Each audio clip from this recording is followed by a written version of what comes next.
HighBridge, a division of Recorded Books, presents The Scandalous Lady W., an 18th-century tale of sex, scandal and divorce, by Hallie Rubenhold. Read by Pearl Hewitt. Introduction. What do you know about Sir Richard and Lady Worsley of Appledurcombe? I asked my taxi driver as our car rolled along the undulating road to Newport. I had just disembarked from the hovercraft at Ryde after gliding across the Solent from Portsmouth. The Isle of Wight, lingering off the coast of the English mainland, has always held a reputation for its insularity and secrets. I was eager to learn if the secrets of the two subjects who had brought me there were retained in local memory. "Oh, the Worsleys," said my driver, rumpling his brow. "There was some sort of trouble, wasn't there? Some sort of scandal. Something bad," he responded.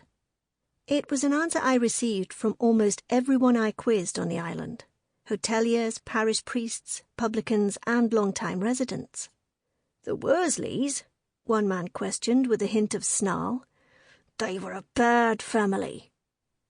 I was intrigued by the use of the word bad. No one seemed to know what precisely it was that made the Worsleys bad, or what bad events had reduced their once imposing ancestral seat of Appledurcombe to the ghostly shell that stands today. I had come to Newport hoping to discover the story that lay behind one of the 18th century's most sensational legal suits, the trial of Maurice George Bisset for criminal conversation with the wife of Sir Richard Worsley, an MP and Privy Councillor. In February 1782, the case and its lurid sexual details made headline news. The country gossiped about it for months, while the newspapers hounded and lampooned its protagonists for the better part of their lives. Yet remarkably, a story that was as familiar to the inhabitants of the late 18th century as the Monica Lewinsky scandal is to living memory has virtually disappeared. All that seemed to remain on the Isle of Wight was a vague sense that disgrace clung to the family's name. I was certain that within the archives of the island's record office lay the answers to the many questions I had about the calamitous union of Sir Richard and Lady Seymour Dorothy Worsley.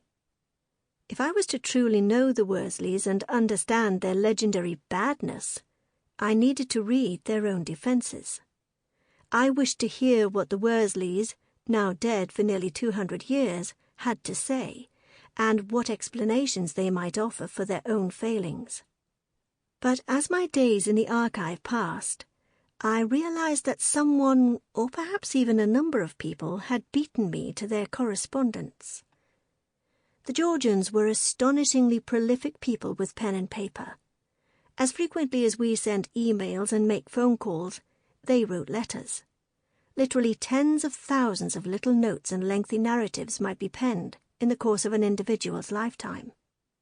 Messengers and servants were constantly dispatched to post the latest missive, filled with tattle, politics, and information on the day's events. Fortunately, the correspondence of a number of the era's more illustrious families and noteworthy literary figures has been preserved. The Lennox sisters, the Duchess of Devonshire, and Horace Walpole all captured the minutiae of daily life and the complexities of human experience. However, for all the sheets of writing paper we have managed to salvage, we have lost many more. While a good deal of correspondence was disposed of by the recipient, or simply forgotten and left to rot, still more was systematically destroyed by priggish descendants. Entire collections were thrown into the fire in the hope that their secrets would burn away. Usually the first letters committed to the pyre belonged to people who went against the grain, who broke with tradition or flouted the norms, the very voices that we now really want to hear. What I discovered was that 2 lifetimes of private letters from Sir Richard and Lady Worsley to a vast assortment of friends and family had been all but eliminated. I was certain that it was more deliberate than haphazard. Nevertheless, what I found fascinating was that in spite of all attempts to blot it out, their reputation in some form persisted, especially on the Isle of Wight. Undoubtedly, that which has fanned the dying embers of legend has not been what remains in writing about the Worsleys of Appuldurcombe, as much as what remains in paint. It was Joshua Reynolds' iconic portrait of Lady Worsley that originally sent me on my quest. This image of a proud, strident woman in a blazing red riding habit with one firm hand set on her hip and the other gripping a riding crop excites as many gasps today as it did when Reynolds first exhibited it in 1780. It is a very public picture, which frequently appears in print and at major exhibitions. When not travelling, it hangs quite prominently as one of the masterpieces at Harwood House. What I hadn't appreciated until recently was that the artist had also created a companion piece of her husband. He too is depicted in full length and dressed in the red regimental uniform of the South Hampshire militia, which he commanded. The portraits were intended to be thought of as a pair, but due to the history of its sitters, never hung together. In this case, art has mimicked the life of its subjects perfectly. Just as they had positioned themselves roughly 225 years ago, Lady Worsley stands under the public gaze, attracting attention for her brazenness as a Scarlet Woman, while her husband remains hidden from view, sequestered in a private family collection. Until now, no one has ever attempted to reconstruct the sordid history of Sir Richard and Lady Worsley and the star-crossed marriage which exploded and reformed their lives. As they were among the first to harness the power of newspapers and publications to wage war against one another, their legal dispute might rightly be identified as one of the first celebrity divorce cases. A vast amount of contemporary gossip, journalism, pamphlets and lampoons exists to help tell their story, as well as meticulous transcriptions of the criminal conversation trial which catapulted them into infamy. I was also able to unearth hundreds of pages of painstakingly recorded witness depositions from their divorce proceedings, which open the private recesses of their tale even further.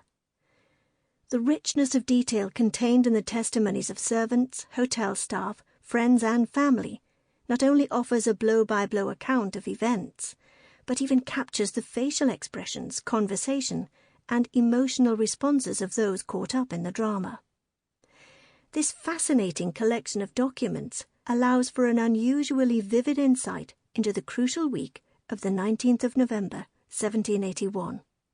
Together, these materials tell a captivating historical tale of love, wealth, sex, class and privilege, even without a large cache of personal correspondence. I cannot pretend to have unravelled all of the mysteries of the Worsleys' dark and complex tale. There are many sides to this story, and many angles from which to view it. Like an archaeologist piecing together an ancient mosaic, I have laid out the fragments, and it is for you to visualize the entire picture. 1. The Heir of Appuldurcombe. In the early morning hours of the 8th of October 1767, a small packet ship sailed out of the harbour at Calais and on to the white-crested waves of the English Channel. In addition to a cargo of parcels and letters bound for Dover, the vessel was ferrying an introverted and slightly awkward 16-year-old by the name of Richard Worsley. The boy's inquisitive mind and his pocket watch kept him occupied throughout the rough sea passage. As the hulk rolled and dipped with the swells, he lost himself in the ticking seconds. By his calculations, he and his family endured a crossing of precisely 3 hours and 35 minutes. He jotted a notation of this into the back of a journal, alongside a table of measurements. In the course of their long journey from Naples to Dover, the young man had charted with meticulous care the expansive road they had travelled, converting the distances from the Italian and French standards into English mileage. They had, according to his reckoning, been exactly absent 2 years, 5 months, and 20 days. It had been on account of his father, Sir Thomas Worsley's deteriorating health, that the 6th baronet's entire household were uprooted for a curative sojourn amid the orange trees and crumbling ruins of the warm Mediterranean. 2 years earlier, On the 23rd of April 1765, his wife, the polished hostess Lady Betty Worsley, his 7-year-old daughter Henrietta and his son Richard assumed their seats inside a carriage, which would trundle across the pitted roads of Europe towards southern Italy. The historian Edward Gibbon, a friend of Sir Thomas's, had condemned the baronet's scheme as a very bad one. Naples, he warned, had no advantage but those of climate and situation, and in point of expense and education for his children, is the very last place in Italy I should have advised. However, contrary to Gibbon's fears, the journey which wound them through the valleys of France and over the Swiss Alps into Italy offered the Worsley children a scholastic diet far richer in experience than any provided by tutors in England. In spite of his doubts, Gibbon recognised that Sir Thomas Worsley was an individual who valued knowledge, more so than many of his acquaintances. Although the historian marked him as a man of entertainment, he also admitted that he possessed sense and an interest in antiquity. The library at Pilewell, his Hampshire estate, held well-thumbed volumes of Cicero, Plato, and Herodotus, and bound illustrations of Roman temples and villas, many of which he and his wife had visited in the early years of their marriage. As a devoted traveller, Sir Thomas believed that whilst such works offered a useful introduction to the classical world, a greater understanding of it could be gained from standing in the shadows of ancient monuments. Before he and his family left for Italy, the baronet decided to remove his son from Winchester College, where after only a year's enrolment, Richard had been dubbed Dick Tardy because he lagged so far behind. As it was unusual for a gentleman to travel abroad with his wife, let alone his children, a parent less concerned with his son's academic welfare would have left him in the hands of his tutors.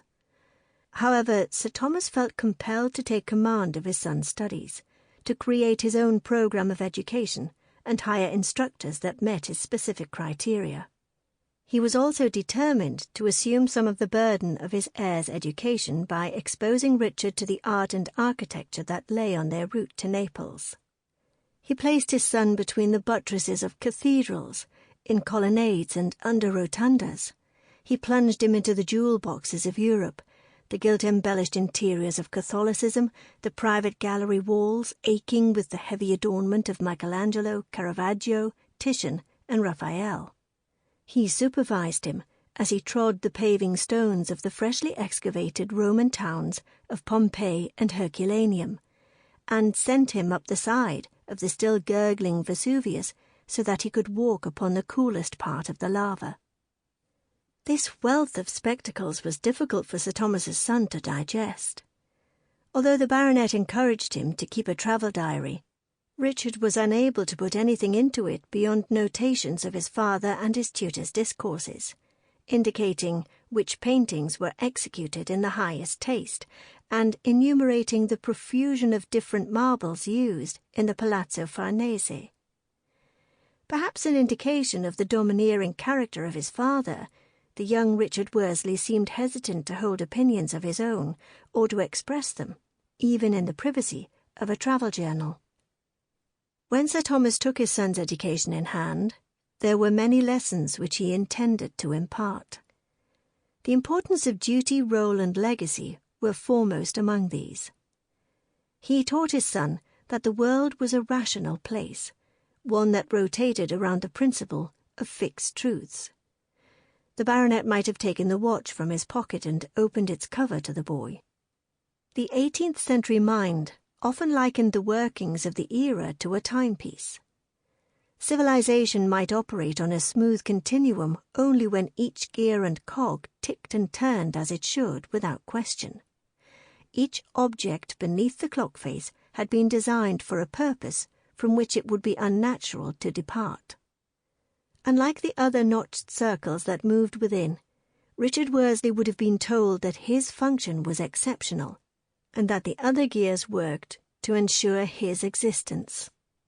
As the heir to his father's title and an estate that generated an income of over £2,000 per annum, Sir Thomas's son was a member of one of 630 families that made up the ranks of the aristocracy and gentry.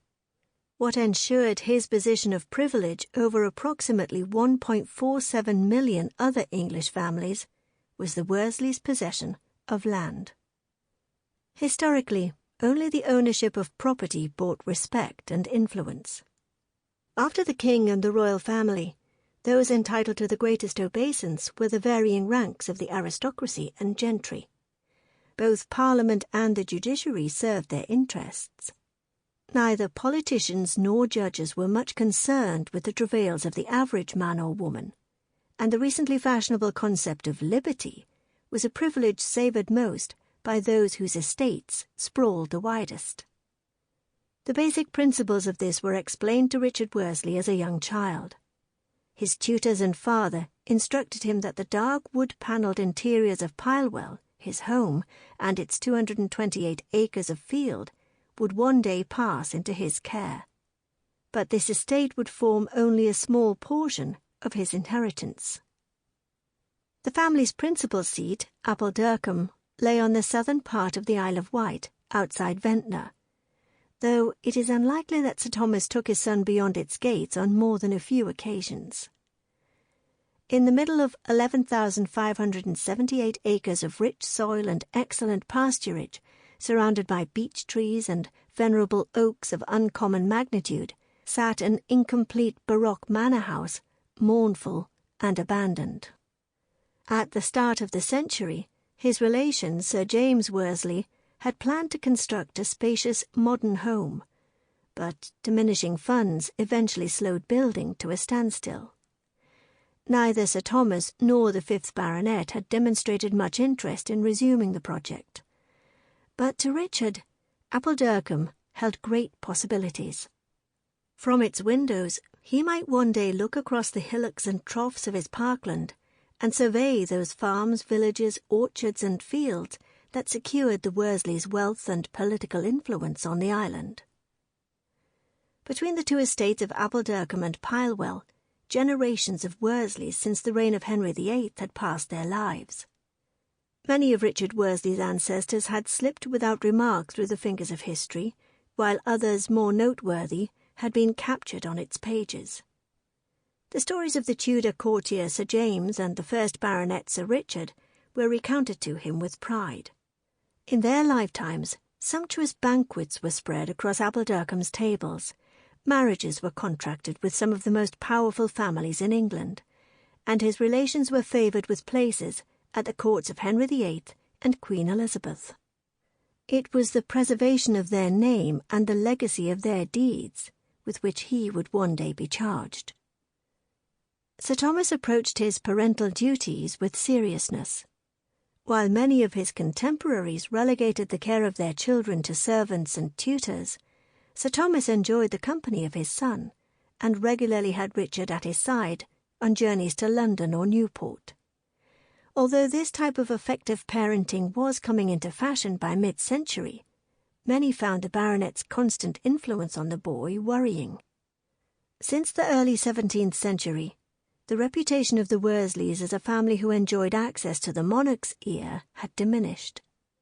Preferring a quiet local existence as gentry, they had retreated to their estates and bowed out of the prestigious circles of power.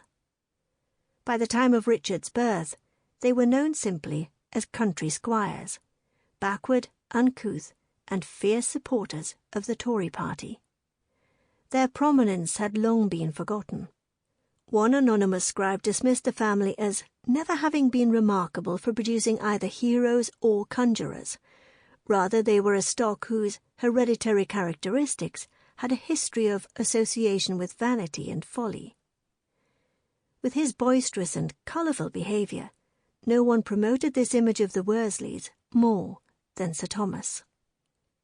The 6th baronet's aspirations were not lofty ones. Unlike many of his ancestors, he had no desire to hear his voice echo through the halls of Westminster.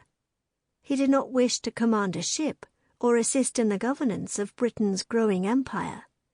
His primary interests lay in Hampshire, where he executed his occasional duties as Justice of the Peace for Lymington, listening to his tenants squabble over the ownership of a cow or the paternity of an illegitimate child.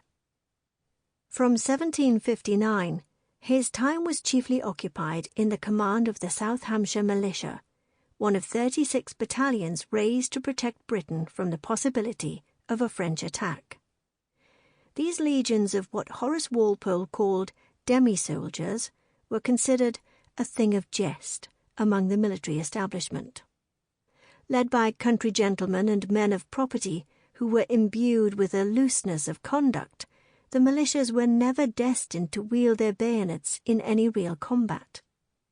Instead, they existed as a type of home guard, and were marched futilely from country town to barrack and back again, for no discernible purpose. As the colonel of the South Hampshire militia, Sir Thomas presided at these activities, both official and extracurricular. According to Edward Gibbons's account of his commanding officer, the 6th baronet cut a clownish figure. "I know his faults, and I cannot help excusing them," he wrote somewhat apologetically. The baronet may have been a man who valued the classical lessons of stoicism and self-control, but his outward personality betrayed no hint of this. Sir Thomas's manner was distinctly unintellectual and rustic. "He was a man fond of the table and of his bed," Gibbon wrote. "Our conferences were marked by every stroke of the midnight and morning hours, and the same drum which invited him to rest often summoned me to the parade." Unreliable and fanciful, the baronet was better known for his musings on sensible schemes he will never execute and schemes he will execute which are highly ridiculous, than engaging in the practicalities of life. Undoubtedly, this behaviour was due in part to his severe dependence on the bottle. When Gibbon first encountered him in 1759, Sir Thomas was already an incorrigible alcoholic, and it was through his example that the daily practice of hard and even excessive drinking was encouraged among the officers of the battalion. A significant amount of time was spent in bucolic carousing or the pursuit of drunken antics, like the incident when the inebriated Sir Thomas roused his friend, the equally intoxicated politician John Wilkes, from his sleep, and made him drink a bottle of claret in bed.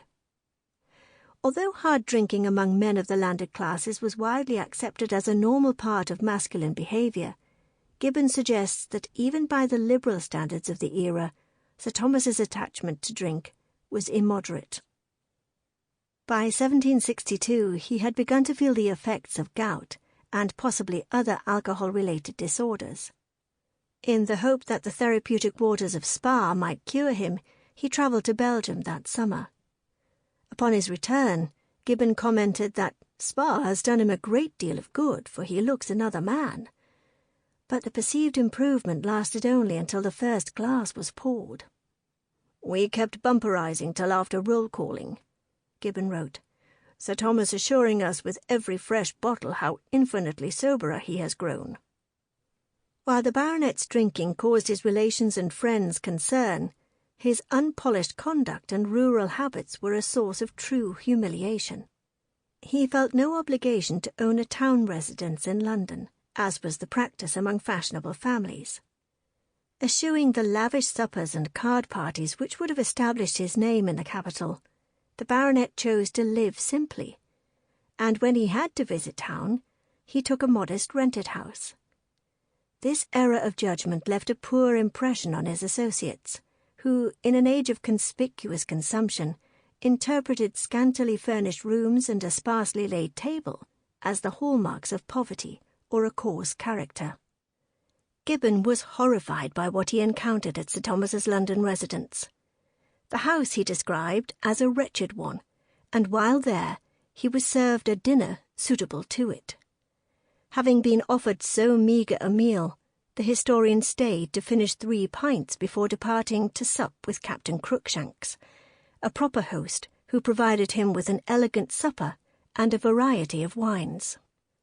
Embarrassed at having glimpsed such a striking example of the Worsleys' lack of cultivation, Gibbon marvelled at how his friend, a man of £2,000 a year, could make such a poor figure in London. Sir Thomas's insistence on maintaining a lifestyle of great economy did not suit the tastes of his wife, Lady Betty Worsley. As the daughter of the 5th Earl of Cork and Orrery, one of the 18th century's most celebrated literary patrons, Lady Betty had enjoyed a position at the centre of cultural activity in London, Dublin, and at her father's estate in Somerset. The Earl's drawing rooms had been warmed by the witty conversation of Alexander Pope, Jonathan Swift, Dr. Johnson, and his friend the accomplished actor David Garrick. What hopes Lady Betty may have had of continuing her father's tradition of arts patronage were quashed soon after marriage by the force of her husband's personality. While her name and connections facilitated an entree into the most elite circles, the great contrast between the baronet and his wife did not go unmentioned behind fluttering fans. In her attempts to sidestep social disgrace, Lady Betty's appearances in the capital became less frequent. She preferred to remain in Hampshire and reign as the mistress of Pilewell, or to slip away to the continent, where she and her husband passed several years of their marriage untouched by social obligation. It was only after Sir Thomas's death in 1768 that Lady Betty re-established herself in London. Taking a townhouse on Dover Street, she made her home a centre for lively musical parties and artistic gatherings. Between Lady Betty's graciousness and Sir Thomas's boorish temperament, it appeared to some observers that the heir of Appuldurcombe had taken on more of the roughness of his father's character than the smooth gentility of his mother's. Like the baronet, Richard had a hungry intellect which thrived on classical history, philosophy, and mathematical conundrums. But while his mind had been honed, his manners had been left untended. Lady Holland, who encountered the boy in Naples, thought him to be rather pert, the product of parents whom she dismissed as mighty good but deadly dull. Described as an honest wild English buck, Sir Thomas's son had the smell of the country about him. Fresh-faced and unaffected, Richard had enjoyed a rural boyhood, removed from the unhealthy air and corrupting morality of London. But although his upbringing represented the era's ideal childhood, it had left the young man unfinished, gauche, and lacking in gentlemanly manners. This was a situation which his mother, his godfather Sir William Oglander, and his father's cousin James Worsley thought required an urgent remedy. Since the 23rd of September 1768, responsibility for Richard Worsley's education had been placed in their hands. After a year of declining health, Sir Thomas's exhausted liver and kidneys finally failed him. It became common knowledge that the baronet had made himself a sacrifice at the shrine of Bacchus at the relatively young age of 40. The door of the family tomb had hardly swung shut when preparations for his son's grand tour of Europe began. At the time of his father's death, the 7th baronet, who now proudly wore the title of Sir Richard Worsley, had been wearing the velvet cap and silk gown of a privileged gentleman commoner at Corpus Christi College in Oxford. His guardians would not have him waste his time or his mind in the collegiate environment for long. Like most gentlemen, they recognised that Oxford and Cambridge offered little in the way of a useful education. In the 18th century, few who began their studies at a university did so to obtain a degree. The colleges were home to an assortment of wealthy young men, idling their time away before inheriting their father's estates or marrying. It was widely acknowledged that drunkenness and gossip preoccupied the tutors, while their students were left to engage in every disgraceful frolic of juvenile debauchery. The guileless 7th baronet would never receive the refinement his character required in such an environment. For this, it was necessary that he go abroad. The traditional grand tour was designed to plug the deficiencies in a young man's education. A period which might span several months or several years was spent under the direction of a specially appointed tutor, or bear leader, who escorted his charge around the major sites and cities of Europe in pursuit of intellectual and personal improvement. The standard curriculum generally included immersion in the languages, art, architecture, geography, and history of the countries visited, but also might involve instruction in additional subjects, such as music, fencing, and dance. As the study of classical and Renaissance art and architecture was the focal point of most tours, Italy was given precedence. Sample complete. Ready to continue?